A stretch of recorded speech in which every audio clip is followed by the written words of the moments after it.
બનવા જઈ રહ્યો છે। વડોદરા શહેરનો અકોટા બ્રિજ અકસ્માત ઝોન બનતો જઈ રહ્યો છે। મોડી રાતના એક 4 વ્હીલર કાર ફૂલ સ્પીડમાં અકોટાથી દાંડિયા બજાર બાજુ જઈ રહી હતી। તે દરમિયાન સોલાર નીચે સ્ટીયરિંગ પરનો કાબુ ગુમાવતા રેલિંગ અને ઝાડ સાથે અથડાઈને પલટી ખાઈ ગઈ હતી। લોકચર્ચા મુજબ ગાડીમાં એક મહિલા સહિત 3 જણા હતા, જેમાં એક યુવક દારૂ પીધેલો હતો, બીજો વ્યક્તિ ભાગી ગયો હતો।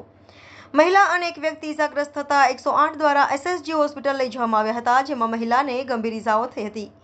લોકટોળા વળતા એક ઇસમને લોકટોળા દ્વારા ધોલાઈ પણ કરવામાં આવી હતી।